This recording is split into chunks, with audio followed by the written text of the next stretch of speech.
please join in the singing of our national anthem.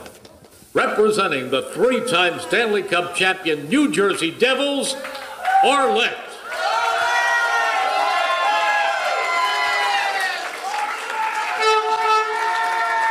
I feel like I'm at a game. Oh my gosh.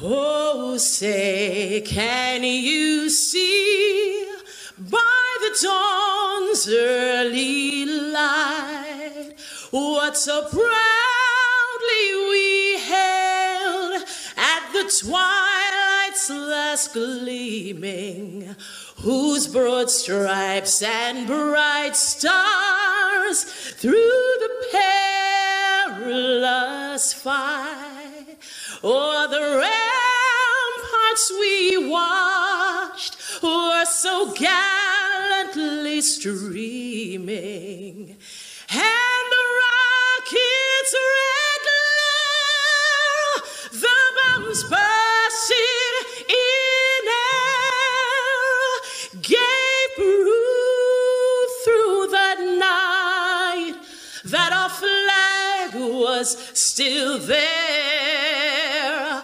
Oh, say, does that star-spangled banner yet wave o'er the land of the free and the home of the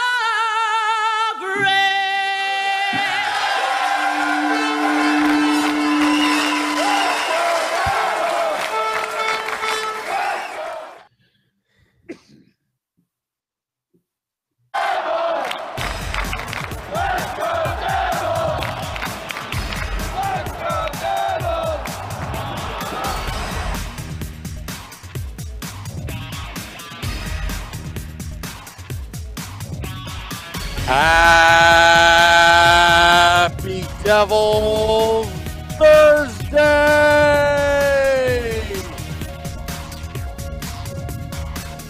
What's going on, Beer Baron? Not much, brother. How you doing? Doing well, man. Posting on Twitter saying that we're going live right now. Awesome. Hey, a week that the Devils haven't lost since Sunday. That's a good thing right now. They desperately needed this week off, dude. Big time. Yeah, I know. I hope practice went well and they started correcting all their issues. Yeah, you know what, dude? It was one of those 5 stretch game that was our 5 games in a row where they couldn't buy a win to save their lives. No. Going into that game against the Islanders, tied 2-2 going in the third period, scored 2 quick goals to go up 4-2, and they find a way to lose that game in a shootout. So yeah, that kind of summed up that little 5-game stretch. I mean, they got a point, which is better than nothing, but it's I still prefer the 2 wins, especially against a local rival and a division opponent as well. That 1 point against a division opponent could really hurt, come April. So here's hoping it doesn't. And then 5 days in a row, no games equal no losses. And it's almost like last year all over again at this recent stretch. However, historically, they've always been awful in January. For as long as I can go back in my memory and remember, there's always been a January, sometimes into February slump that they go into. And I was kind of waiting for it this year. It looks like we hit a little looks like we're hitting it early in January, and hopefully they can correct it. There's no Olympic break, so there's no extended period of time off in February, which also means that there's not going to be a compacted schedule towards the end. And I'm looking at the schedule now. Yeah, it is nice. Because I was just gonna say, like, just as much as I love the Olympics and seeing, all the guys in the NHL represent their, the countries and Team USA and rooting for them and all that kind of stuff. It's like that break and then that condensed, schedule is almost like a nightmare. I can't imagine, having to play through that either. But yeah, it's like, you're they are professionals, and you always got to remember that. But still, day in, day out.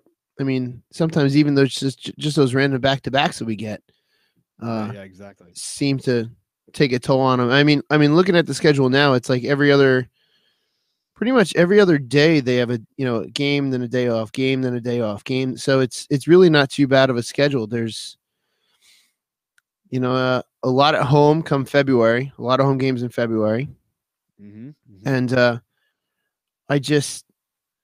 I wish that they wouldn't put nights like Eliash Night against a local rival. Why would you do that? It sucks is because it's against a local rival, and it's you hope that we'll sell out the building and it will be 99% Devils fans, which I'm assuming it will be. If you, I mean, Islander fans don't even go to their own home games. Well, yeah, that's true. But I mean, like I agree. I mean, it would have been nice to have that game against a lesser opponent, but at the same time, the way this year goes, the Devils, every time they seem to play a team below them, they don't show up. So maybe it is a good thing. They play down to that level. Solid game. Yeah, but exactly. Then again, we did lose against the Islanders just this past Sunday. I know, that's what I'm saying. I just hope nothing's a guarantee at this moment. And it feels like it's funny because I was just thinking to myself how we opened up the show, the ghost of Sam Wu leading us in, and we're kind of just laid back. It's just like a laid back kind of feel. And that's just because I don't know about you, but I can't wait for this effing week to be over. I can't wait for Friday to watch a game, get them back going again. It's just these long stretches suck. Oh yeah, no, I agree. I mean, I've been so busy this week going from rink to rink that in my mind, going from the game I had tonight to the podcast, thinking, oh man, all right, I'm gonna have to listen to the game on the way home and this and that. And then it dawned on me today. This is how busy I've been. It dawned on me today that there was no game tonight. There was no game to catch on the way home. And when I realized that, I was like, oh, I got to sit down and take a break because I have no idea what's going on. So I am right with you. I can't wait for this, this stretch of time to come to an end sometime soon. It's kind of nice. There's some good news that came out of this week with Halsey getting named to the All-Star game. And I was actually just on Twitter. I saw something really funny, and I forget who tweeted it out, but they were saying how, Hall is a very popular guy to be on his team because the last 2 years his team ended up winning the 3-on-3, and has won X amount of money for that. And then Taylor Hall retweeted that and said, "I guess I'm not like I guess I'm something." Oh God, now I can't even remember something about him not always losing. Well, let's hope that he can turn that on in the end of this season. It's nice to have a it'll definitely be having him there is going to make that game worth watching for sure. I always find myself very busy in the All-Star weekend, so I can never see it, but it's always so much fun to watch. I just wish they would bring back some of the skill competitions for the goalies like they used to have. It seems to be all about shooting and flash, and no goalie skills at all. It's funny because the NHL All-Star Game is one of the few All-Star games that I actually enjoy because it's usually a lot of fun. Like the guys let loose. Obviously there's barely any defense, so the scores are usually out of control. It's not a goaltending matchup. No, that's for sure. I remember like a long time ago they used to mic up the goalies, and you could hear the goalies you could hear like what they're talking about on the ice. And I think didn't DiPietro get hurt during an All-Star game, and I'm pretty sure he was mic'd up for when that happened. That poor bastard. No, I don't remember that. I think it was an All-Star game a couple years ago. They wanted to put a camera on Dominic Hasek's helmet, and whatever the production, whatever channel was doing the game, they asked him like, do you want us to set your helmet up, the night before so you can practice it in the morning skate? And he said, absolutely not. They asked him the reason why. He said, because the guys will be trying to shoot it off my head all morning. Which is probably true. Which I always thought that was all. It's true. It's really true because 100%. they're all out there to have a good time. And the last thing, and he was one of the last goalies. Him and Osgood, they may have been two of the last goalies to use that player helmet cage combo as their goalie helmet. And with that, that's not the type of thing you want to have, getting pucks to the face constantly all practice long. I think they had to specially make Hasek's helmets for him by the time his career ended. Dude, he was still one of the best goalies, one of the most fun goalies to watch, growing up as a kid. It was like, obviously being a Devils fan, we were spoiled with Brodeur, but I mean, Dominik Hasek was always one of my favorite people to watch just because how he was so unorthodox and he would do literally anything to make a save. And I remember one, he's in a game and he had both of his arms trapped underneath of him and he's laying on his belly and someone took a shot and he lifted up his head and like deflected the puck. Oh yeah. It was like the craziest thing I've ever seen. Growing up as a goalie in the mid 90s it was so much fun because you had so many different goalies to watch. And if there's a cool save, it was like, oh man, I need to try that. And just you went to doing it and there were so many different styles to watch. I actually went one of my goalies, I showed him a montage of saves from the 90s, Brodeur, Hasek, Belfour, all of them. And he was just looking at it going, whoa, this is nuts. I'm like, yeah, this is how I grew up, watching these guys and then going to the rink and saying, all right, well, I'm going to try that. I'm going to do this and that, throw this desperation save in, that desperation save in.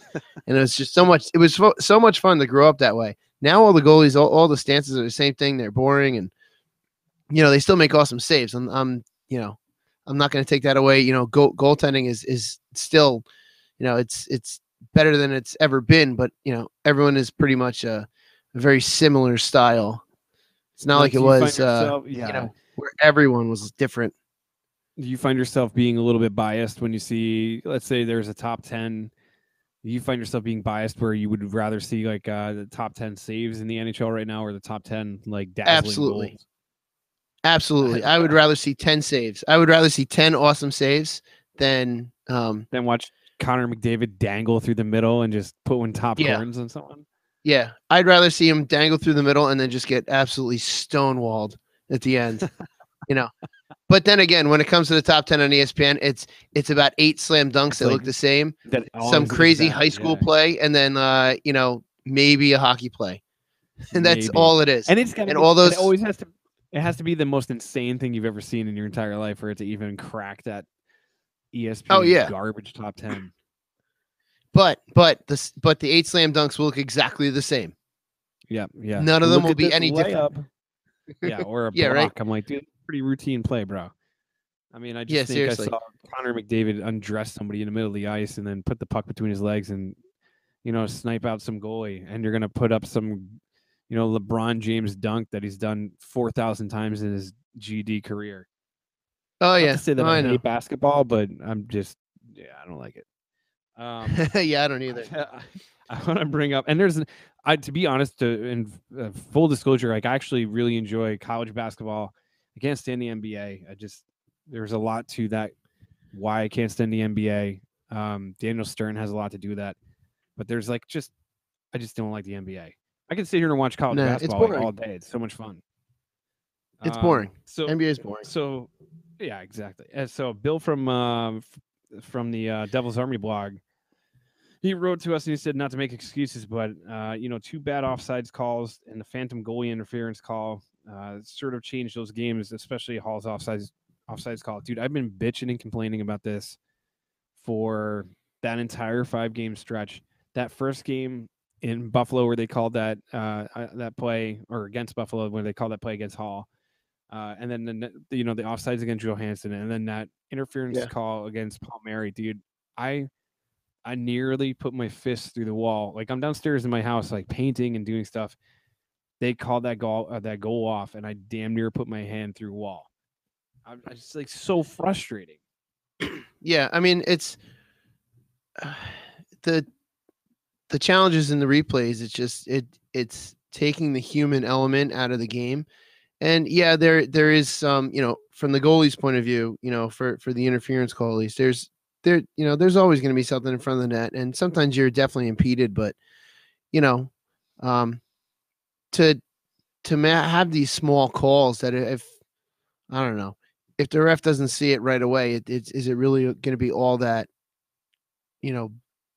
big of a deal? If you have to look at at a camera angle, 5 different camera angles, slowed down, super slow-mo. I don't know. It's, there's been instant replay and challenges, or, well, not necessarily challenges, but, but there's been goal replays and all that stuff for a while, which definitely they integrated in really well, having the base of operations in Toronto, stuff like that, that's fine. But, some of these challenges are getting a little out of hand, and it's, it's definitely something they may have to look into. Yeah, and dialing honestly, if let's say those 3 calls went in our favor instead of like against us, obviously we'd probably be saying something completely different, or not even so much saying something completely different. We'd just have a different tone about it. I like I got into a big argument with my friend the other day about things like this, where, like you said, you're taking the human element out of the game, and it's not just hockey. It's like football, baseball, all these different sports that are like introducing instant replay, which, by the way, hockey was the sport that really revolutionized that with the goal review. Yeah, with the hockey was the pioneers with instant replay for sure. Yeah. And I mean, like, it was great for the longest time introducing that offsides play. And don't get me wrong, there's times where it really comes in and you're like, all right, dude, that guy was like 4 strides offsides and I don't know how they missed it. But that like minute play where it is like such a hairline play, like what the hell is the difference? You know what I mean? Yeah, like they should call that if like I said, if the guy is like so egregiously offsides, like, yeah, definitely make that call. But if it's like, it just makes no sense. You want to add more offense to the game, and then you're taking it away by introducing this instant replay, and it also takes 5 minutes plus to freaking review. Yeah, that's the problem. It's like, that, like you said, if you're so far off sides and they miss that, that's where it should be used for, not determining if the blade of his skate is the only thing that's determining whether or not he is, he's crossed the blue line, or if he's still on the blue line. It's crazy. Now, from the ref's point of view, so if this goes, if the call is overturned, I wonder if there's anything on the ref side of all this where they're using this to, try to better the referees, or if they're just like, oh well, I missed that one, move on. Are they using this to help with the officiating, or is just, going on deaf ears there? The biggest issue right now, in my opinion, with the officiating is just the officiating. They call every little infraction, and it's getting to the point where it's a little ridiculous. Guys like Ken Danica would never be able to exist in the NHL right now. No, not at all. And you know what? Maybe they were trying to. You're right. Maybe they are introducing this to try to better the officials and to get them to focus in on it a little bit more, or whatever the hell the case may be. But there's other things that it's like a catch-22 with all these penalties. Like, you're increasing the amount of power plays that are in the league, which is in theory going to increase scoring, right? But at the same time, it's like, Jesus Christ, like there's games where it's like every other play is a call. And then you watch the replay and you're like, I'm starting to sound like Chico Resch over here. Like, it's just, you know what I mean? Like, the refs are so brutal in some games, and it's, you can tell it's not even like it's like across the board. It's across the board. It's not like one specific ref is like calling a terrible game. It's like, it seems like just because the amount of penalties that are being called, I don't know. To me, it's like, it's, you're cutting off your nose to spite your face. You know what I mean? Like, it doesn't make sense to me where you're introducing these things to take goals away, or you're, doing things to take goals away, and out of the other side of your mouth, you're saying like, oh, we need to increase scoring. We need to, shrink the goalie's pads and make the net, 15 foot wide and blah, blah, blah. Oh man. There was, speaking of that, anyone who says to increase the size of the net, it just needs to get the hell out. I hate when anyone brings that argument, and I know that argument was brought up a few years back, and I'm just glad they never increased the size of the net. That just would have been so dumb.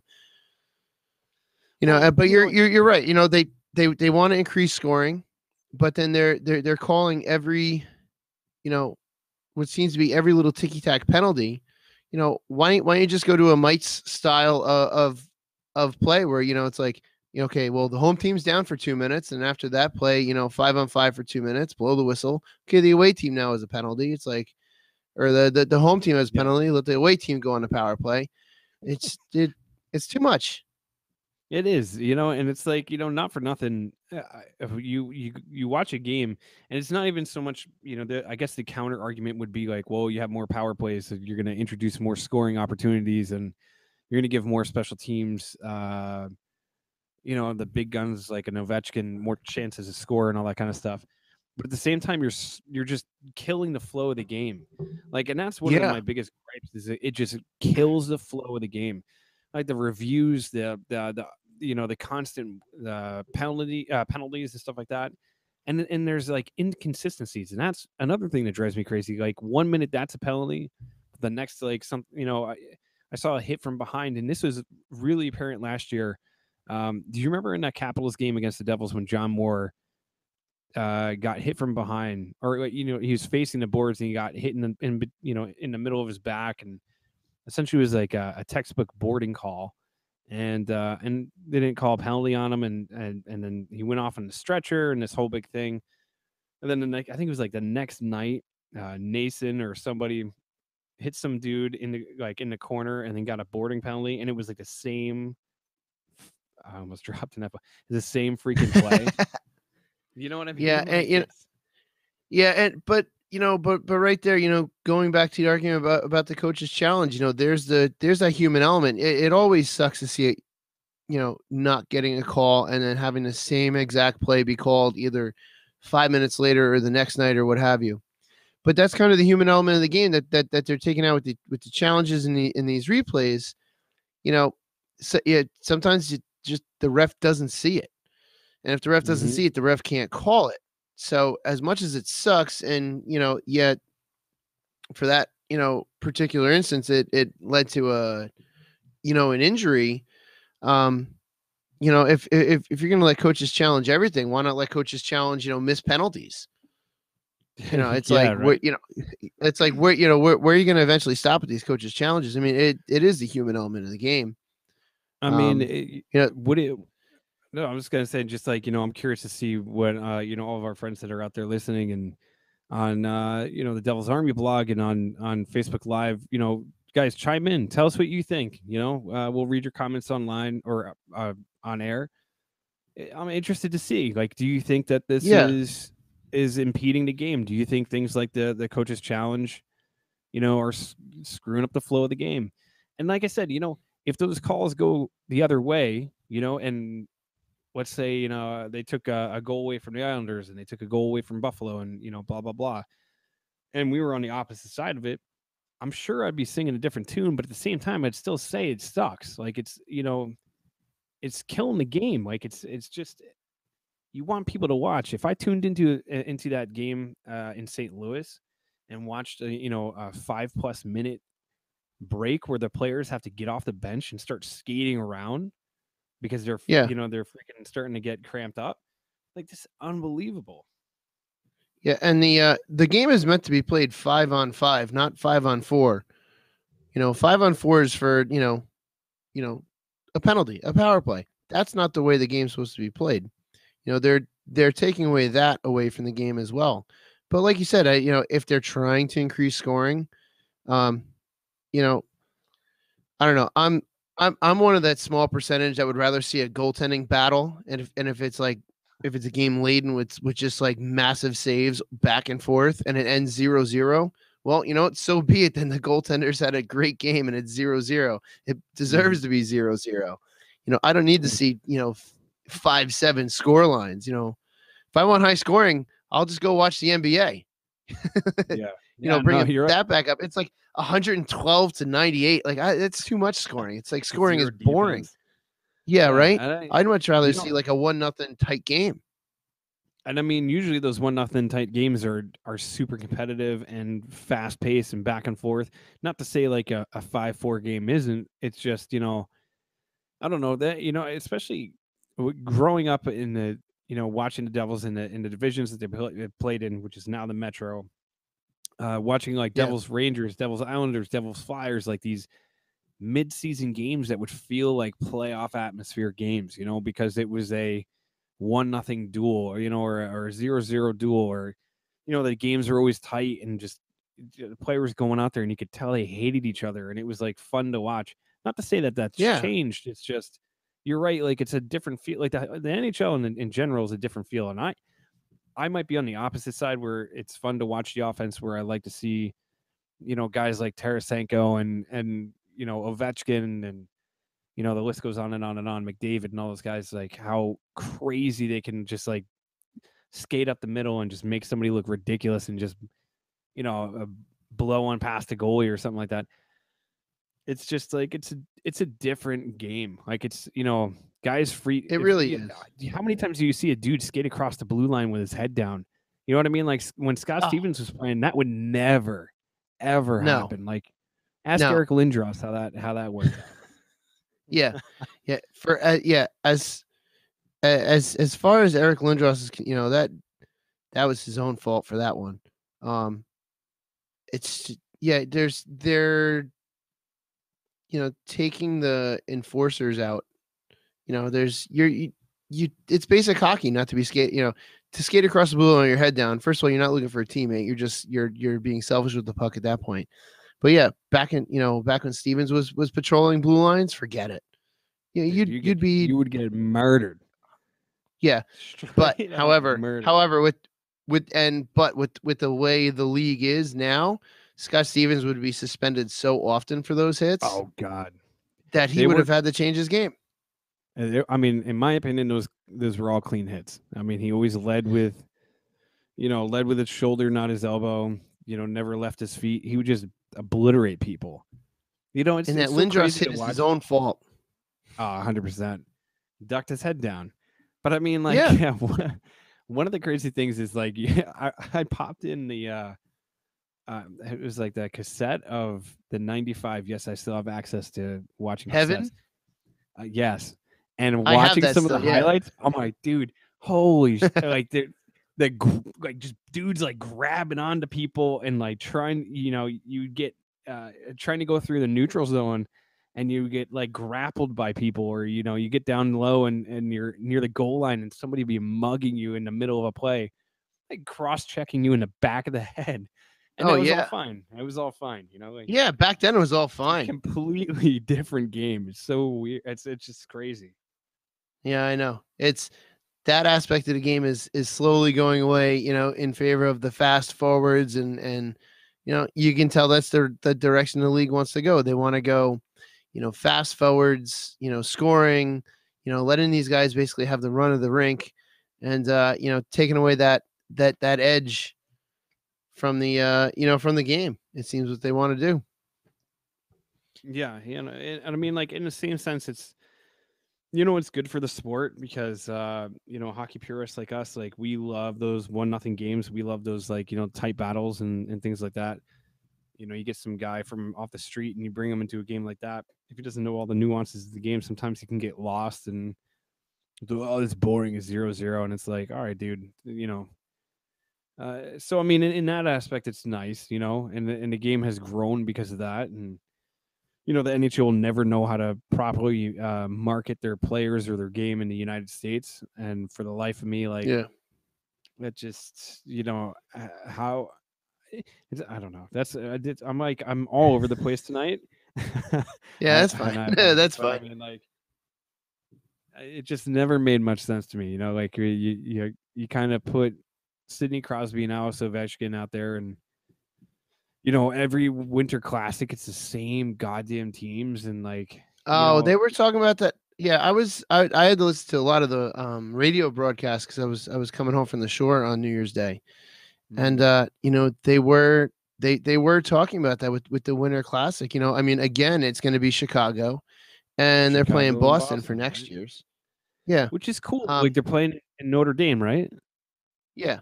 They're playing in Notre Dame, which means that you have to have a local team, which would be Chicago would be the closest local team. I think it's like 2 hours away.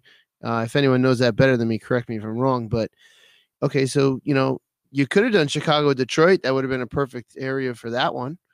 Or that would have been great. Or Chicago, Minnesota. To introduce some new blood into it. You know what I mean? Like, yeah. To me, it's just like, yeah, it's cool. And I understand that the concept of the thinking about it is like you want the big market teams, you want the big name teams, original six, blah, blah, blah. Like even like to me, it's so weird. Like, I don't understand still why it was Buffalo and the Rangers for the Winter Classic in Citi Field. To me, it would have made more sense to either have, Rangers Islanders, which is, you're really cornerstoning the market because it's, it's like a New York game, but you kind of did that anyways with the Buffalo Sabres and New York Rangers. It's just like, why can't the LA Kings come across country and play the Rangers in Citi Field and be an outdoor game? Like, why can't the Edmonton Oilers? Why can't, the Vancouver Canucks or a team from somewhere else? Why does it always got to be the same teams? And I guarantee you, like, this year's Winter Classic with Chicago and Boston is going to be awesome, and then next year it's going to be like freaking Pittsburgh and someone else, or the Caps and someone else. Like, it's I kind of we're 10 years in, and I know for me and my family it's a big event. It's something that we make sure we're always watching on New Year's Day, but we're also hockey supporters, and we're going to watch no matter what. I think the idea is to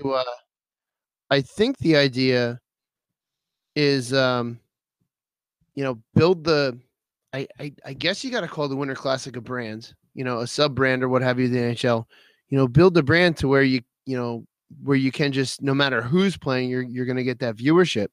But I mean, even looking at the top TV markets in the country, even if it was Rangers Islanders, New York has the largest, television market in the country. And it would have made more sense because it's a bigger rivalry game. And it, what's the difference between the Islanders and Buffalo? Jack Eichel? Do you know what I mean? Like, is that really your big pull? And I mean, Sam Wu from Beyond the Grave said the Panthers That's Lightning. His new nickname, Sam Wu from Behind the Grave. Panthers Lightning Winter Classic at Disney World. I would totally be down. Right now, you could actually do that because it's so damn cold in Florida, and they have alligators freezing at night. You could get away with it now, but yeah, dude, I would totally watch that if it was Lightning Panthers in Disney. Well, have the ice capades in the middle of it. Yeah, right. At that point too, though, you would have to make sure, let's say you did do Panthers Lightning. You would have to make sure that you've built that brand enough to where, let's face it, the Panthers don't really draw very well at home. And to say the least. Yeah, right. You'd want to have it built up enough to where that it becomes, not so much a regular home game or what have you, but like a destination game that people just want to go to. That's what you want. And I think Panthers Islanders would be a little bit down the line when it does become that destination game. But that would be pretty awesome. Panthers Islanders down in Florida on New Year's Day. Wouldn't be very wintry. It wouldn't be very wintry, but that's okay. Yeah, right. I mean, it's just like, to me, I love all the outdoor games. I like I said, I went to the Devils Rangers Yankee Stadium game, which I remember half of it because I got absolutely obliterated. But yeah, and it was negative 20 degrees out. That was cold. I was there too. That game was cold. That's the only time. That's the only time that I finished a beer and got a new beer, and my new beer out of the tap was warmer than the one I just finished. The only time in my life have I ever experienced my old beer was colder than my new beer. Yeah, dude. It was from a draft. I should say from a draft. I remember at one point when the Devils were up in that game, and I was like jumping up and down, and everybody was going nuts. And then when the Rangers came back and they started, once the game was out of reach, is pretty much with the point where I just, I see pictures and I don't remember anything. I just, my wife and I were at the game and I just see pictures and I'm like, oh, I guess we met up with those people. I don't remember that. I just, we I've got home somehow. the greatest picture from that game when Elias got a tripping penalty early in the game. I think it was the first period. I have the picture somewhere.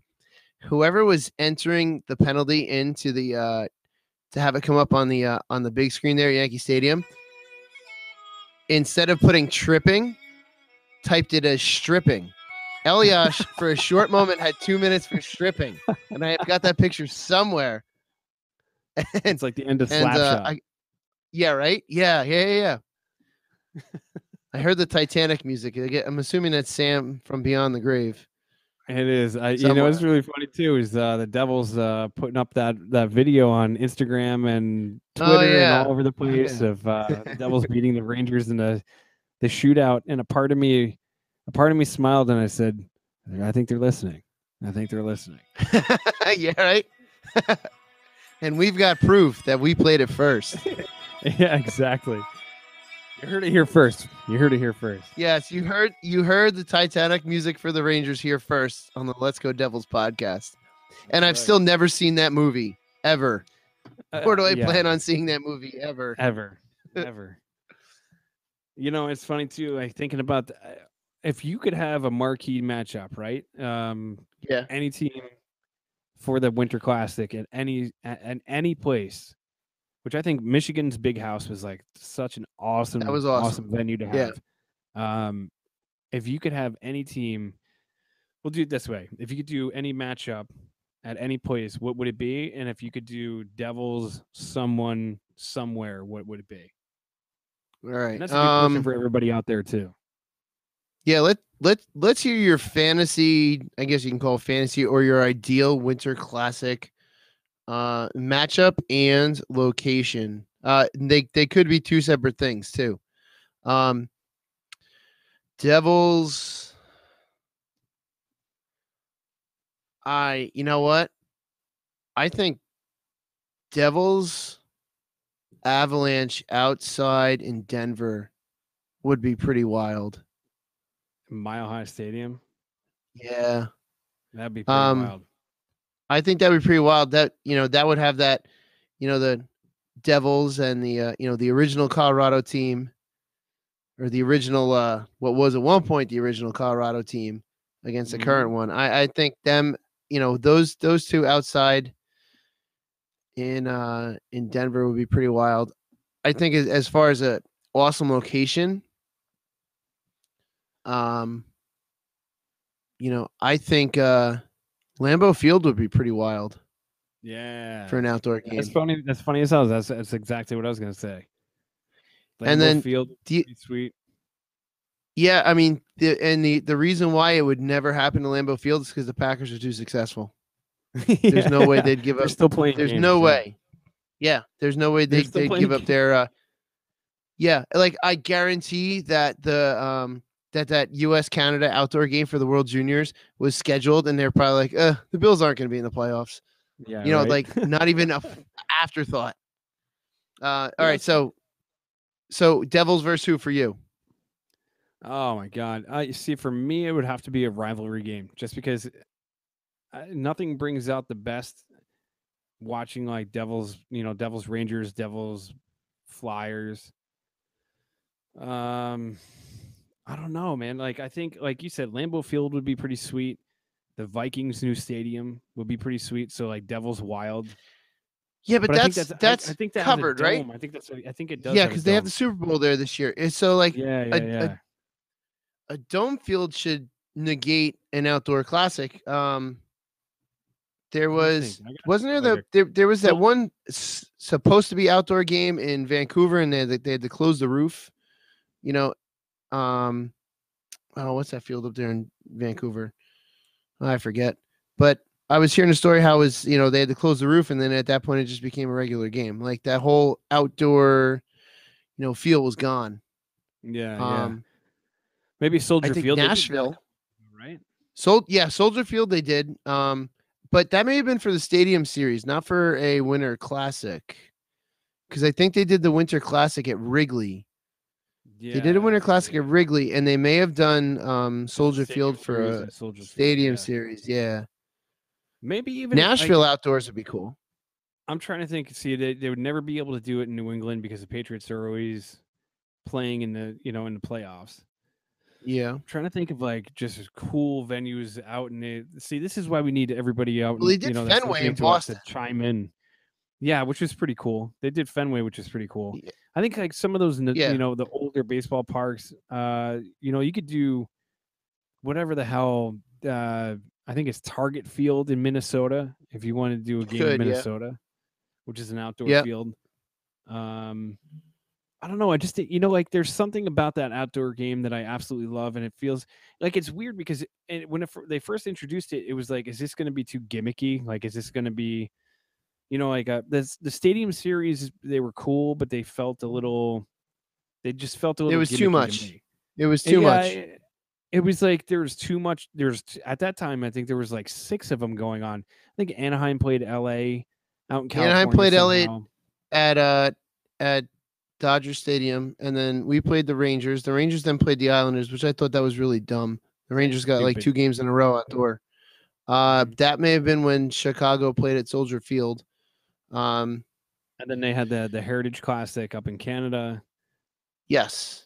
I think there was like 6 or 7, and that wasn't even including the outdoor classic. So that was like, at that point, I was like, this is cool that I'm getting a chance to go see the Devils outside and Yankee Stadium. Like, this is pretty awesome. It's pretty wild. But at the same time, I was like, dude, are they going to start doing this like every year where they're doing like 6 or 7 and it's going to lose its kind of like its flow, or it's like mojo? But I think they stopped doing it as much. But to me, it's like, it's, such a fun game to watch like that. I think it was the first one where Crosby scored in a shootout and snowing like a son of a bitch out. Oh, yeah. Up in Buffalo. That's what you want. Like, pretty wild. Yeah, you want it to be like crazy. Like this year's was I don't know. I didn't watch it, so I'm not gonna lie. No, this year I was like, did I watch this year's? And I'm like, no, because the Rangers are playing. I could give a shit. Yeah, no, I definitely, like I said, it's become a tradition for me and my family. We watch it every year at the same spot at the actually not only the same restaurant, but the same spot at the bar at the restaurant. That's awesome.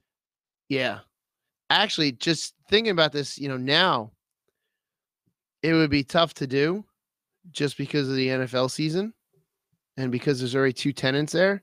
But Devil Rangers at Giants Stadium, which would be like going back to the Devils' roots and tailgating in that Giant Stadium parking lot all over again. That I don't even know. Wild. Think of that one. That one would be sweet. God, you could park in the old arena and then do the reverse walk. Yes. Over the cattle walk over into Giant Stadium. Dude, that would be wild. That would be so going way back. Yeah, right? Yeah.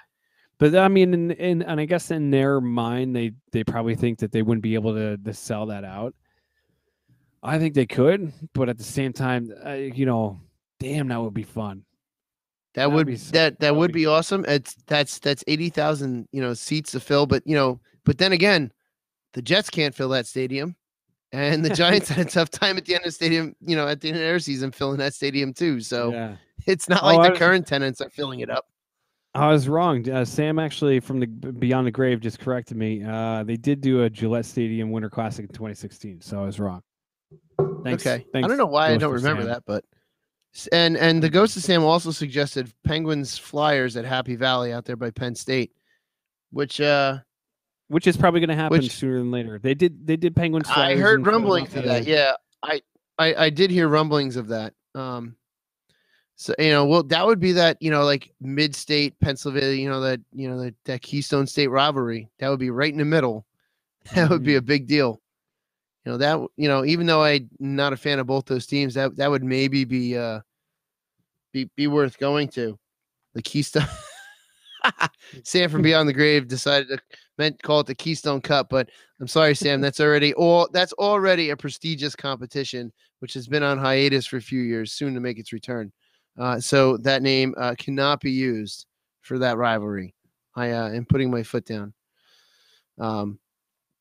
But yeah, that would be I mean, that would be pretty cool. And then it would be another one on a college campus, which I'm sure would add an extra bit of craziness to it as well. Yeah, definitely. So, kind of getting back to, we have a game coming up on Saturday. Yeah. What do you expect to see? What do you think you're going to see on Saturday? You're going to see a well-rested, well-oiled, fast-paced, forechecking, back-checking, type of game where they've been playing in the beginning of the year, or do you feel like it's going to be another like, hey, the defense is nowhere to be found? Well, we are a division rival, which they should get up for. However, we're playing a division rival that's currently looking up at us from the basement. And we haven't done too well against basement dwellers. We've been playing down to their level. That one's a hard one. My hope is that we're rested and we come out strong and we, put the put the Flyers where they belong. Mhm. But I am nervous about it with just the last stretch of games that, they, I would hate for it to be the game that sets the Flyers on fire. That would be the worst. Yeah. That's usually like the biggest concern, and it's the Flyers are a team that, like you said, it's a rivalry game. So those are the teams. Those are the games that the teams they get up for that kind of stuff. Like so. The Flyers are going to be out there skating. They still have weapons. Simmons is starting to kind of go towards the backside of his career, and still have Giroux. You still have Voracek and Gostisbehere and like all these other players that can put up some numbers. And you just hope that they go out there and they figure out these defensive lapses. And in all honesty, like looking back at some of these games, you want to sit there and blame the defense and just be like, oh geez, like the defense can't get out of their own way. But that's also your forwards coming back and helping out, and that's also your forwards helping you get out of the zone and not trying to like ditch out of the zone and look for that easy way out and that easy pass. It seems like they get hemmed up in their own zone way too often. And that also lies on the forwards' feet too. It's not just our defensemen. So I don't know. I'm hoping that they start to button this stuff up, and it'd be interesting to see how far away Miko Mueller is from coming back. Yeah. And it's also the first Nico Hischier versus Nolan Patrick matchup. That's all right. Number one versus number two. What has his numbers been like? Let me look that up now. I don't think he was doing too well, and I do think he was injured for a little bit. Surprise, surprise, shocker there. Yeah. But let's see. Let's take a look at him now. It made me so happy that they picked Nico. Like that was one of those things that like leading up to the draft, I was like, I was so high on Nolan Patrick for the longest time, but then when Nico made this his like emergence, I started doing my homework on him, and I'm like, oh my god, please pick this kid. Yeah, but it's like when you have all those types of injuries, it's so hard to even though he's young, it's so hard to come back from that and be the same that you were. Let's see. Nolan Patrick, 2017, 33 games played, 2 goals, 6 assists for 8 points, and a -2. -2. There you go. Sorry. There you go. Oh yeah. Oh, that makes me happy. I mean, who knows? Right? Long run, but I mean, knocking wood. So he's also playing for a real. He's also playing for a real crap team right now. Yeah, that's true too. So it's if he's got no one around there to either dish it to or to take it from, that's gonna be really tough.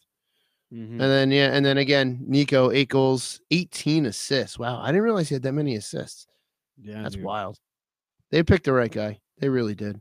Oh yeah. What's his plus minus? Nico. Nico's plus minus is. Well, he's a -2 as well. So, but he has 6 more penalty minutes than Nolan Patrick. How about that? Oh, I'd still take him over Patrick. 100%. So speaking of I saw this and was told this today that Patrick Elias is a U.S. citizen now. Oh, really? Does Patrick Elias play for the Olympic team? Is he allowed to play for the Olympic team? Dude, that's what I want to know. That would be pretty awesome. I know Gianta's the captain, which is pretty sweet. Gianta is the captain, yeah. Yeah, Brian Gianta's the captain of Team USA, which is good for him too. You know, I mean, I just think that's like you know, it's a weird thing, the rosters that they had to put together.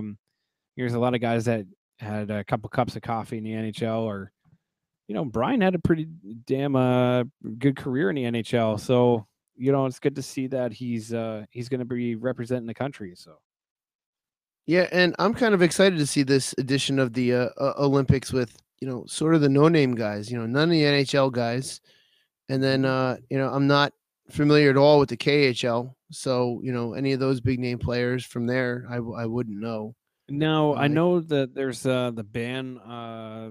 Russia's not allowed to kind of play under the Russian flag or something like that. Or does that still include the hockey team, or is that? I think so. But someone was telling me that that Russia is playing, so I'm not really sure. What I heard too. And you know, which is weird because the KHL had threatened not to release its players unless they were playing under the Russian flag. So I don't know. I gotta look this up. Yeah, I'm currently trying to look it up now. Where's Russia here? Team Russia. Olympic. It looks like they're playing as Olympic athletes from Russia. So it's not quote unquote Russia, but it still kind of is. I don't know. It's a weird situation. I you know, like what it's. I'm still real, you know, excited to watch it. So yeah, it's still gonna be really good. You know, there's a lot of guys that are getting their first crack at getting onto the national stage, or there's a lot of guys that, you know, haven't had you know, many opportunities to play in the spotlight. So, you know, you're going to get a lot of guys trying to make a name for themselves. You're going to get a lot of guys that are going to go above and beyond and try to do, you know, a little bit more. So, you know, it's fun to watch. It's like watching the amateur game again. It's like, yeah. You know, I always said that I think quite a bit at stake as well. Yeah, exactly. And I thought it would be if the U.S. won gold. This squad, when, you know, they had the likes of like Patrick Kane and like all these superstars on Team USA, and they couldn't put it together. Like, how nuts would that be if they were able to pull out a gold? That would be pretty crazy, you know, to get a gold medal with all the, you know, quote unquote best guys at home. You know, actually would go back to the you know, it's the original Olympic spirit of amateur athletes coming together for this, even though, you know, yeah, the NHL guys are paid, but a lot of those Olympic athletes, that's, you know, all they do is train for the Olympics too. So it's not like they, you know, are working you know, not, you know, I shouldn't say all of them are, but, you know, I'm sure some of them are, you know, working 9 to 5 and then training from 6 to 10. But most of them are pretty much doing full-time, you know, they're full-time athletes in their particular, you know, choice of sport. Yeah, and I was listening to something today on the radio, and it was a really interesting fact, you know, that a lot of those guys are broke, like flat broke, you know, and going over, you know, wherever and representing the country, and they, you know, they're broke because all they do is train, and you know, they don't have time to have a steady job, and they don't have sponsors, and they don't have, you know, big contracts to go play with, you know, Team USA and all this other kind of stuff. It's like they're just doing it for the love of the sport, or they're doing it because they want to represent the country for the right reasons. And that's summer and winter too. Like, it's both. You know, it's like, speaking of basketball, you know, that's like the whole thing during the Olympics, watching, you know, hockey when it was the NHL players. Like, yeah, it was kind of like, you know, you're still seeing a lot of these big names, but at the same time, like, it was pretty damn even, like across the board, like Russia, Canada, US, you know, all these teams were like pretty pretty even, where it could be anybody's game. It's not like the Summer Olympics with like the basketball, where there's like, you get Team USA and they're dropping like 90 points on a team from Kazakhstan or something like that. Yeah. You know what I mean? It's like where anytime the U.S. didn't win gold in basketball during the Olympics is like an absolute joke. Yeah, right. So, I mean, I'm definitely, you know what I'm not excited for? I got one of the Olympic jerseys, one of the Team USA Olympic jerseys, and I wasn't super thrilled with it. So that's the wait. Why? What happened? Was it I don't know. It's just, it's weird. It's not a regular hockey jersey. It just doesn't have like regular hockey jerseys have the the shoulders that are definitely different parts of the jersey. It doesn't feel like a regular hockey jersey to me. Yeah. It's just a weird, it's a weird fit. I don't know. I still have it. I don't know if I'm super thrilled with it. I mean, nothing beats the Olympic jerseys from a few years back, which I unfortunately can't wear anymore. Well, fortunately, unfortunately, I can't wear it because I had Langenbrunner sign it. So that one's permanently on the do not wear list. So do not wear because you don't want to get the signature messed up, or yeah, I don't want that signature messed up because I got it I got it all personalized with Langenbrunner on the back. That's when he was the captain, and I got it signed after he got traded. Yeah. I had him. That was when he got traded to St. Louis, correct? And yes, yeah. The first time he came back, I had him. I was able to get down low, and I was trying to have him sign it, and I was such a mess. I had no pen. One of the security guards had to go get me a silver pen or silver Sharpie, and it was the one and only time I've ever met anyone. And I was like, can you sign this? I don't know why I was so nervous. I never get that way. But it was That's just a whole debacle, but I got it signed. So it's, out of all that debacle, I've got a jersey on the I got a jersey on the do not wear list. So nice. The only one that I have on that list is my Kovalchuk jersey. That's pretty much it. I'm even rocking my Brian Ralston jersey tonight. The number 12 too. It's not the original. This is when he came back to the Devils and donned the number 12. I was like, I was always such a huge Brian Ralston fan as a kid for some odd reason. And then when he came back to the Devils, I was so pumped. I was so freaking pumped.